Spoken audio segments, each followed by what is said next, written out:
अब मैं करवा रही हूँ मल्टीप्लिकेशन का कॉन्सेप्ट बिल्कुल डिटेल में। यहाँ पे मैंने दो मैट्रिक्स लिख दिए, एक मैंने मैट्रिक्स ए लिखा है, फिर मैंने मैट्रिक्स बी लिखा है। अब इसका ऑर्डर क्या है? अब मैट्रिक्स ए का हमने ऑर्डर लिखना है और मैट्रिक्स बी का हमें ऑर्डर लिखना है। ये हम देख रहे हैं कि भाई इसका ऑर्डर क्या है और इसका ऑर्डर क्या है। ठीक है, 3 रो हैं और 2 कॉलम है, तो इसका ऑर्डर हो गया 3/2, जहाँ पे ये जो 3 है ये हमारे पास रोज़ को रिप्रेजेंट कर रहा है और ये जो 2 है ये हमें कॉलम को। अब हम बी की साइड आते हैं, तो बी का क्या है, 2 रो हैं और 3 कॉलम है, तो इसका हमारा ऑर्डर क्या हो गया 3/2। 3 हमें रो को रिप्रेजेंट कर रहा है, नहीं 2/3, ये हमें रो को रिप्रेजेंट कर रहा है और ये हमें कॉलम को 2/3। इसका ऑर्डर हमारे पास 3/2 आ गया और इसका ऑर्डर हमारे पास 2/3 आ गया। अब सवाल मैंने ये पूछा था कि भाई हमें कैसे पता चलेगा मैट्रिक्स को देखकर कि ये इसकी मल्टीप्लिकेशन पॉसिबल है या नहीं।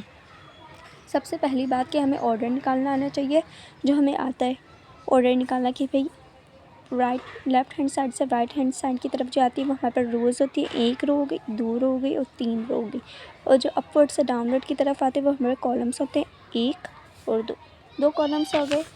सेम ऐसे ही हमने मैट्रिक्स बी के साथ करा, 2 रो और 3 कॉलम। ये मैंने गलती से 3 लिख दिया था, ठीक है, 2/3 है। अब हमें इससे कैसे पता चलेगा कि भाई मैट्रिक्स पॉसिबल है या नहीं। उसके लिए हमारे पास ये होता है कि जो फर्स्ट मैट्रिक्स का कॉलम है वो सेकंड मैट्रिक्स के रो के इक्वल होना चाहिए। यहाँ पे सेकंड मैट्रिक्स का कॉलम फर्स्ट मैट्रिक्स का कॉलम कितना है, हमारे पास 2 है, यानी अगर, और यहाँ पे कितना है, इस रो कितना है, हमारे पास 2 है, तो ये क्या हो जाएगा, पॉसिबल हो जाएगा। 2 के इक्वल है। अगर यहाँ पे 2 के बदले 3 होता तो 2 तो 3 के इक्वल नहीं है, तो ये हमारे पास हो जाता नॉट पॉसिबल। तो ये हमारे पास है पॉसिबल, इसको हम फाइंड आउट कर सकते हैं। ठीक है, अब हमें ये तो पता चल गया कि भाई पॉसिबल है या नहीं है। अगर हमारे पास फॉर एग्जांपल हम एक नॉट पॉसिबल का भी देख लेते हैं। अब हमने एक मैट्रिक्स लिख दिया ए और एक मैट्रिक्स लिख दिया बी। ये हमारे पास, ये हमने पॉसिबल के लिए देख लिया कि भाई हमें पॉसिबल का कैसे पता चलेगा। अब हम देखते हैं नॉट पॉसिबल का। इसका ऑर्डर हमारे पास क्या है, 2/2। ठीक है, ये ऑर्डर। अब हम बी का देखते हैं। बी का हमारे पास ऑर्डर क्या है, 2/4। अब हमने ये देखा कि भाई number of columns number of rows के इक्वल होंगी मैट्रिक्स ए के number of columns matrix B के नंबर ऑफ़ रोज़ के इक्वल होंगी, तो फिर हमारे पास मल्टीप्लिकेशन पॉसिबल है, अदरवाइज़ नॉट पॉसिबल। तो हम लिख देंगे मल्टीप्लिकेशन इज़ नॉट पॉसिबल। ठीक है, तो फिर यहाँ पे क्या है, हमारे पास कॉलम्स क्या है, हमारे पास ये 2 हमें किसका रिप्रेजेंट करे, कॉलम्स को। यहाँ पे 2 हो गया, ठीक है, ये हमारे पास R and this is C, यानी columns, this is R and this is C. तो यहाँ पे हमारे पास कॉलम कितने हो गए, 2, और यहाँ पे हमारे पास रोज़ कितनी हो गई, 2। भाई ये भी हमारे पास पॉसिबल हो गया। ठीक है, अब हम एक और लिखते हैं, वो हमारे पास पॉसिबल होता है या नहीं होता। अब मैंने एक मैट्रिक्स लिख दिया, ये वाला भी मेरे पास पॉसिबल था। पॉसिबल क्यों था कि भाई इसका कॉलम और इसकी रो इक्वल है, 2 = 2, यानी अब हमारे पास इसका ऑर्डर क्या हो गया, 2 रो और 2 कॉलम, और इसका ऑर्डर हमारे पास क्या है, 1 रो और 2 कॉलम। रो 1 है ना और कॉलम 2 है। अब यहाँ पे देखो, इसका कॉलम हमारे पास क्या है, 2, और इसका हमारे पास रो कितना है, 1। 2 क्या 1 के इक्वल है, नहीं, तो ये हमारे पास क्या है, नॉट पॉसिबल, यानी आगे सॉल्व नहीं हो सकता, यानी इसका कॉलम इसकी रो के इक्वल नहीं है। इसका कॉलम मैट्रिक्स ए का कॉलम मैट्रिक्स बी की रो के इक्वल नहीं है। 2 is not equal to 1, 2 is not equal to 1। अगर नहीं इक्वल है तो फिर हमारे पास क्या हो जाएगा, नॉट पॉसिबल। अब हमने देख लिया कि भाई पॉसिबल कैसे हो सकता है, जब मैट्रिक्स ए के कॉलम्स मैट्रिक्स बी या सेकंड मैट्रिक्स कह लो कि रो के इक्वल होंगे तो हमारे पास पॉसिबल होगा। ये हमें पता कैसे चलेगा, जब हम इसका ऑर्डर निकालेंगे, ऑर्डर देखेंगे तो फिर हमें पता चल जाएगा। यहाँ पे हमारे पास एक और पॉसिबल और एक हमारे पास पता चल गया नॉट पॉसिबल। अब हमें पॉसिबल और नॉट पॉसिबल का तो पता चल गया। अब मैंने एक और बात कही थी कि हमें पहले ही पता चल जाता है कि भाई जो आंसर आने वाला है उसका ऑर्डर क्या है। अच्छा, अब मैं वो बताती हूँ। हम पहले ही वाले क्वेश्चन पे आ जाते हैं। इधर इसका हमारे पास ऑर्डर पता था, इसका काम हमारे पास ख़त्म हो गया, ये कॉलम। और इससे हमें ये पता चल रहा है, इससे और इससे ये हमें पता चल रहा है इसकी रो से, पहले मैट्रिक्स की कॉलम से और दूसरे मैट्रिक्स की रो से हमें ये पता चल रहा है कि भाई ये पॉसिबल है या नहीं। इसकी रो और इसके कॉलम का भी तो कोई काम होगा ना, ये यहाँ पे फजूल में तो नहीं है। अब इसका काम और इसका काम तो बहुत इंपॉर्टेंट हो गया कि भाई पता चल जाता है कि भाई पॉसिबल है या नहीं। अब ये और ये यानी पहले मैट्रिक्स की रोज़ और दूसरा मैट्रिक्स के कॉलम्स, अब ये बेकार में नहीं है। इनका काम ये है, ये कितना है 3 और ये कितना है 3, यानी पहले मैट्रिक्स का रो और दूसरा मैट्रिक्स के कॉलम, ये हमें बताते हैं कि भाई जो आंसर आएगा उसके रोज़ और कॉलम्स कितने होंगे। यानी जो हमारे पास आंसर आएगा ना उसके अंदर होगा हमारे पास आंसर 3/3 का, यानी ये पहला वाला ये हमारे पास यानी 3 रोज़ और 3 कॉलम्स। अब ये बात कितनी सही है ये हम जो है जल्दी से हम देख लेते हैं।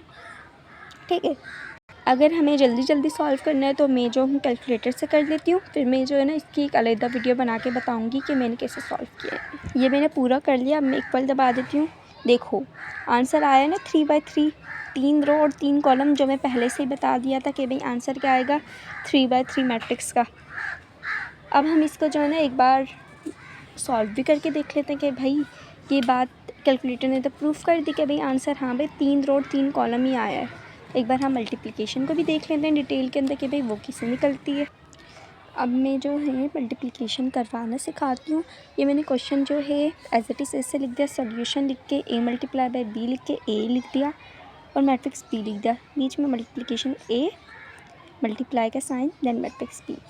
अब हमारे पास होता है कि भाई जो मैट्रिक्स पहला वाला है उसकी रो को, यानी फर्स्ट रो को पहले फर्स्ट कॉलम से मल्टीप्लाई कराओ, फिर फर्स्ट रो को सेकंड कॉलम से मल्टीप्लाई करवाओ, फिर फर्स्ट रो को किससे मल्टीप्लाई कराओ, थर्ड रो से। अब हम इसको करते हैं। ये हमने 3/3, मैंने यहाँ पे कहा था कि भाई आंसर 3/3 का आएगा, तो मैंने ये बना दिया। फर्स्ट रो को पहले, ये जो है 0 का अगर हम 3 से मल्टीप्लाई करेंगे, 0 × 3 हो गया हमारे पास पहला, बीच में साइन आएगा प्लस का। ठीक है, फिर हम करेंगे 1 × 5,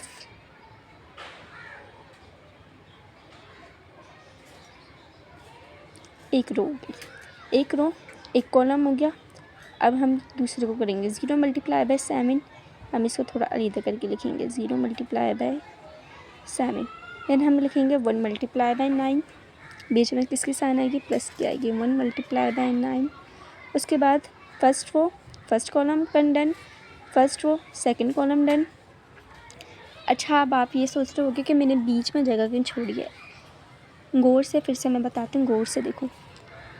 फर्स्ट रो को हम फर्स्ट कॉलम से मल्टीप्लाई कराएंगे, मल्टीप्लाई हो जाएगा ना जब फर्स्ट रो से फर्स्ट कॉलम, तो उसके बाद हम थोड़ी जगह छोड़ेंगे, फिर हम फर्स्ट रो को सेकंड कॉलम से पूरे से मल्टीप्लाई करेंगे। जब ये मल्टीप्लाई हो जाएगा उसके बाद भी हम थोड़ी जगह छोड़ के फर्स्ट रो को थर्ड कॉलम से मल्टीप्लाई करवाएंगे और सेकंड और थर्ड के दरमियान थोड़ी जगह छोड़ेंगे।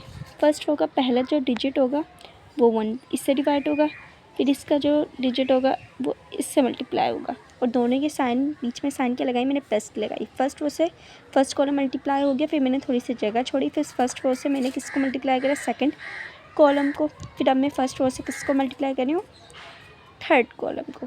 0 को हम 4 से मल्टीप्लाई कराएंगे और जो देखो पहला वाला जो डिजिट होता है उसको हम ऊपर मल्टीप्लाई कराते हैं और जो दूसरा डिजिट होता है उसको हम नीचे मल्टीप्लाई करवाते हैं। 0 को हम मल्टीप्लाई करवाएंगे 4 से, थर्ड रो पे आ रहे हैं हम सेकंड रो से, तो हम गैप देंगे 0 × 4, साइन बीच में किसकी आएगी, प्लस की आएगी। देन हम क्या करेंगे 1 × 3, bracket close. First row first column, first row second column, first row third column. अब second row first column, second row second column, second row third column. Solve करती हूँ। अब हमारे पास होगा 3 × 3, बीच में साइन किसकी आएगी, प्लस की आएगी, और 5 × 5। भाई मैंने 3 को 3 से क्यों किया? जो पहला डिजिट होता है वो ऊपर मल्टीप्लाई होता है, जो दूसरा डिजिट होता है वो नीचे मल्टीप्लाई होता है। एक second row first column complete. अब हम करेंगे सेकंड रो सेकंड कॉलम। तो सेकंड रो कॉलम के साथ जा रहे हैं तो हम थोड़ी सी जगह छोड़ेंगे, इसके नीचे लिखेंगे हम, ठीक है। तो हमारे पास होगा 3 multiply by 7, 3 multiply by 7 plus का 5 मल्टीप्लाई बाय 9, 5 मल्टीप्लाई बाय 9।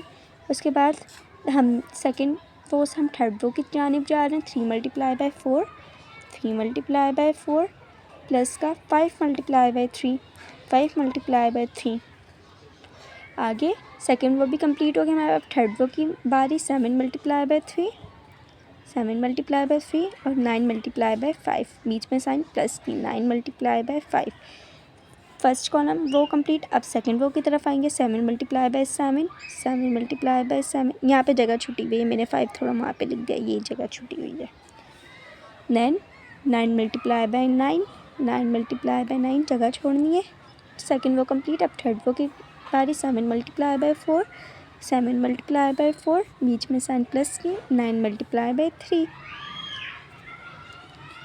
गौर से देखो, सबके यहाँ पे 3 है, सबके यहाँ पे 5 है। यहाँ पे जो है सेकंड रो में 7 और 9 से मल्टीप्लाई होगा। गलती से अगर ये बात एक निशानी में बताती हूँ, जो मल्टीप्लाई होगा ना तीनों रो में, 3 हो 2 हो 1 हो, वो सेम होगा। देखो अगर यहाँ पे 0, यहाँ पे जो भी मल्टीप्लाई हो रहा है, यहाँ पे जिससे भी मल्टीप्लाई हो रहा है, यहाँ पे इस रो का पहला लेटर वो 3 से ही हो रहा है और यहाँ पे 5 से ही हो रहा है। यहाँ पे तीनों 7 से मल्टीप्लाई हो रहे हैं, यहाँ पे तीनों 9 से मल्टीप्लाई हो रहे हैं, यहाँ पे तीनों 4 से मल्टीप्लाई हो रहे हैं, यहाँ पे तीनों 3 से मल्टीप्लाई हो रहे हैं।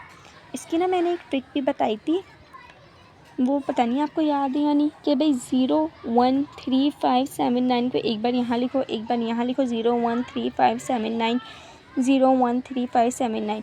और सबसे पहला क्या है मेरे 3, तो 3 को इससे मल्टीप्लाई करा दो, 5 को इससे मल्टीप्लाई करा दो, 7 को इससे मल्टीप्लाई करा दो, 9 को इससे मल्टीप्लाई करा दो, 4 को इससे मल्टीप्लाई करा दो, 3 को इससे मल्टीप्लाई करा दो।